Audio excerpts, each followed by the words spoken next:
Bonjour et bienvenue à cette vidéo de préparation à l'examen civique, nécessaire pour toute première demande de titre de séjour pluriannuel, de carte de résident ou de naturalisation. Qu'est-ce que la laïcité? A. Une opinion politique parmi d'autres. B. Une religion. C. Un principe qui sépare la vie publique des religions et garantit la liberté de conscience. D. Un système qui privilégie l'athéisme. Réponse C. C'est le principe d'organisation de l'État qui assure la liberté de conscience et traite également tous les citoyens. Question suivante. À l'école, la charte de la laïcité permet de A. Interdire toute discussion sur les religions. B. Rappeler les règles qui permettent de vivre ensemble dans le respect des convictions de chacun. C. Imposer une morale unique. D. Enseigner une religion officielle. Réponse B. Elle explicite le sens et les règles du principe de laïcité au sein de l'école républicaine. Question suivante. Qui doit respecter et veiller à la neutralité religieuse dans les services publics? A. Seuls les usagers. B. Seuls les agents publics. C. Les agents publics et, dans leur mission, les usagers. D. Personne, c'est une simple recommandation. Réponse C. Les agents publics sont tenus à la neutralité. Les usagers doivent respecter ce principe pour le bon fonctionnement du service.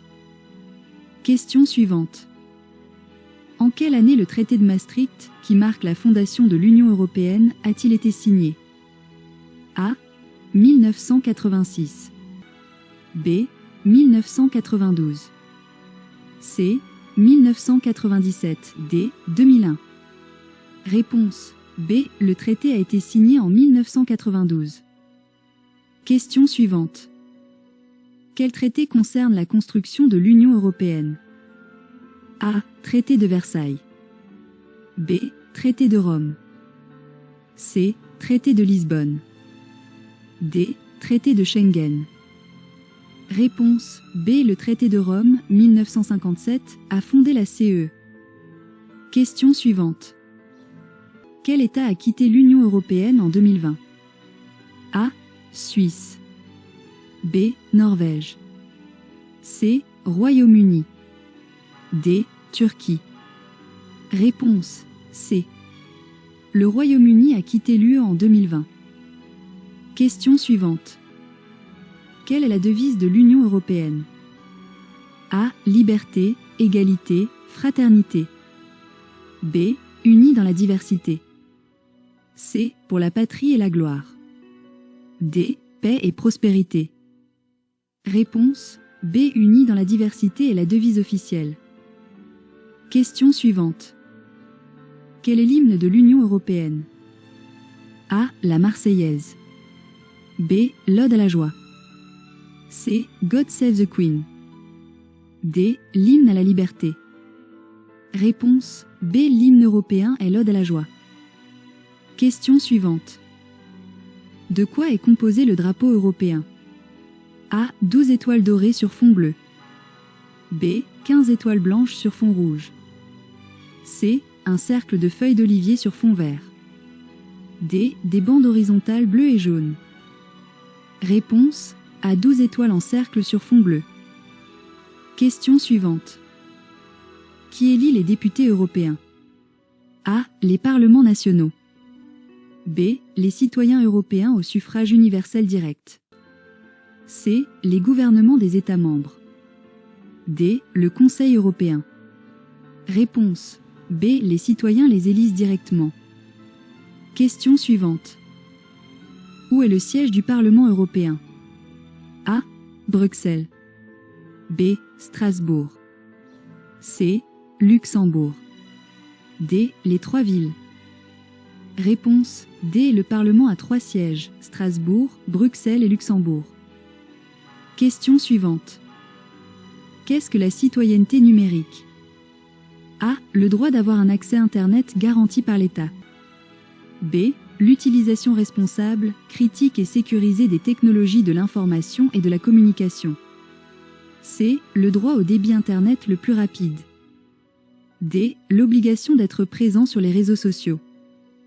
Réponse B. Elle englobe les droits, devoirs et compétences nécessaires pour évoluer de manière éthique et avisée dans l'espace numérique. Question suivante. Qu'est-ce que le devoir de mémoire? A. L'obligation légale de connaître par cœur les dates historiques. B. La transmission de la mémoire des événements historiques, notamment des crimes contre l'humanité, pour en tirer des leçons. C. Le souvenir obligatoire des anciens combattants uniquement. D. L'interdiction d'oublier ses dettes. Réponse B. C'est un effort collectif pour se souvenir des souffrances passées afin de prévenir leur répétition, notamment concernant la Shoah. Question suivante. Qui peut être appelé à faire partie d'un jury d'assises en France? A. Tout résident en France depuis plus de 5 ans. B. Tout citoyen français inscrit sur les listes électorales et âgé d'au moins 23 ans. C. Uniquement les anciens magistrats. D. Les bénévoles intéressés par la justice. Réponse B. Condition principale. Être de nationalité française, avoir entre 23 et 70 ans, être inscrit sur les listes électorales et savoir lire et écrire le français. Question suivante. Une personne est privée de ses droits civiques pendant 5 ans suite à une condamnation. Parmi ces propositions, laquelle est correcte? Pendant 5 ans, A. Elle ne peut plus travailler dans la fonction publique. B. Elle perd le droit de vote et ne peut être éligible. C. Elle est automatiquement expulsée du territoire. D. Elle perd la garde de ses enfants. Réponse B. La privation des droits civiques inclut notamment l'interdiction de voter, d'être éligible et d'exercer certaines fonctions publiques. Question suivante. Quelle est la population approximative de la France en 2025? A. Environ 55 millions. B. Environ 65 millions. C. Environ 68 millions. D. Environ 75 millions. Réponse C. Selon les projections de l'INSEE, la population de la France, métropole et outre-mer, approche les 68 millions d'habitants vers 2025. Question suivante. Quel est le principal port maritime de France? A. Le port de Marseille-Fos. B. Le port du Havre. C. Le port de Dunkerque. D. Le port de Nantes-Saint-Nazaire. Réponse A. Marseille-Fos, en tonnage total et pour le trafic pétrolier notamment, est le premier port français et l'un des plus importants de Méditerranée. Question suivante. Combien y a-t-il de régions en France métropolitaine? A. 13. B. 18. C. 22. D. 27. Réponse A. Depuis la réforme territoriale de 2016, la France métropolitaine compte 13 régions, sur 18 au total avec l'outre-mer. Question suivante. Quelle chaîne de montagnes est située entre la France et l'Espagne? A. Les Alpes. B. Le Jura. C. Les Pyrénées. D. Les Vosges. Réponse C. La chaîne des Pyrénées s'étend sur environ 430 km de l'océan Atlantique à la mer Méditerranée, formant une frontière naturelle. Question suivante. Quelle île française se trouve au sud-est du continent africain? A. Mayotte. B. La Réunion. C. La Nouvelle-Calédonie. D. Wallis-et-Futuna. Réponse A. Mayotte, dans l'archipel des Comores, canal du Mozambique, est située au sud-est de l'Afrique, près de Madagascar. Question suivante. Quel est le chef-lieu de la région Auvergne-Rhône-Alpes? A. Grenoble. B. Saint-Étienne. C. Lyon. D. Clermont-Ferrand. Réponse C. Lyon, 3e ville de France, est le chef-lieu de la région administrative Auvergne-Rhône-Alpes. Question suivante. Quel est le chef-lieu de la région Bretagne? A. Brest. B. Saint-Malo. C. Rennes. D. Nantes. Réponse C. Rennes est la préfecture de la région Bretagne et du département d'Ille-et-Vilaine. Question suivante.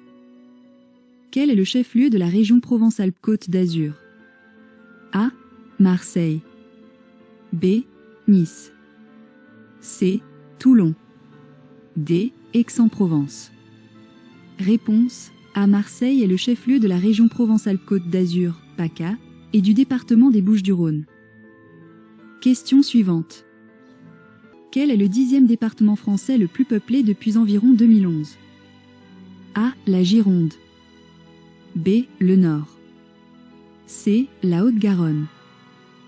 D. La Loire-Atlantique. Réponse A. Selon les classements démographiques de l'INSEE, la Gironde, préfecture Bordeaux, se situe souvent autour du 10e rang des départements les plus peuplés. Question suivante. Quelle région française est réputée pour ses stations de ski? A. La Bretagne. B. La Normandie. C. La Nouvelle-Aquitaine. D. Auvergne-Rhône-Alpes. Réponse D. La région Auvergne-Rhône-Alpes abrite les plus grands domaines skiables des Alpes françaises. Exemple, les Trois-Vallées, Paradis Ski, Porte du Soleil. Question suivante. Est-ce possible de punir physiquement ses enfants? A. Oui, si c'est une tape légère. B. Oui, avec l'autorisation de l'autre parent. C. Non, toute violence physique est interdite par la loi. D. Non, sauf pour les enfants de moins de 2 ans. Réponse C. La loi du 10 juillet 2019 a inscrit dans le Code civil l'interdiction des violences éducatives ordinaires, VEO, y compris toute forme de punition corporelle ou d'humiliation. C'est tout pour aujourd'hui. Abonnez-vous à notre chaîne pour recevoir à temps notre prochain examen. Et n'oubliez pas de consulter en bas de cette vidéo les liens utiles, notamment votre guide